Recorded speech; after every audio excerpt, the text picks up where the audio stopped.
আসসালামু আলাইকুম, সবাই কেমন আছেন? আশা করি ভালো আছেন। আজকে আমি জানবো প্রিন্স পাখির কি রোগ হতে হয়। আমরা আসলে নরমালি কি রোগ ফেস করি।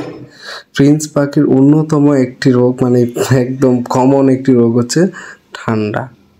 ঠান্ডাজনিত রোগটা ওদের সবচেয়ে বেশি হয়। যদি ভালো মতো ঠান্ডা লেগে যায় প্রিন্স পাখি বাঁচানো সম্ভব হয় না। ঠিক আছে? অনেকেই মানে অল্প যখন ঠান্ডা লাগে ওদের তখন থেকে যদি আপনি মেডিসিন কোর্স না করান বা প্রত্যেক মাসে একটা কোর্স না করান, ওদের ঠান্ডা যদি পড়ায় ভালো মতো লেগে যায় তাহলে কিন্তু একটা প্রিন্স পাখি বাঁচানো সম্ভব হয় না। ঠিক আছে?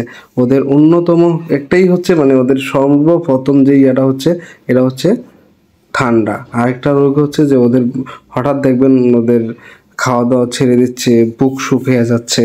তো ওই রোগটার নাম হয়তো মেবি ক্যাঙ্কার হয়। তো ওটার জন্য মাল্টিভিটামিন বা বিভিন্ন ধরনের কোর্স করাইতে হয়। তো এইটাই হচ্ছে এই দুইটা জিনিসই আমি ফেস করতেছি। আমি অনেকদিন যাবৎ প্রিন্স পাখি পালি।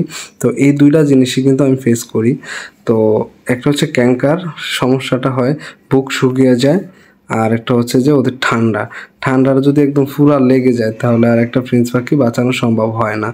আর এখন তো সামনে শীত আসতেছে, তো প্রিন্স পাখি যারা পালেন তারা অবশ্যই লাল লাইটটা ব্যবহার করবেন, তাহলে প্রিন্স পাখিগুলো হেলদি এবং সুস্থ থাকবে।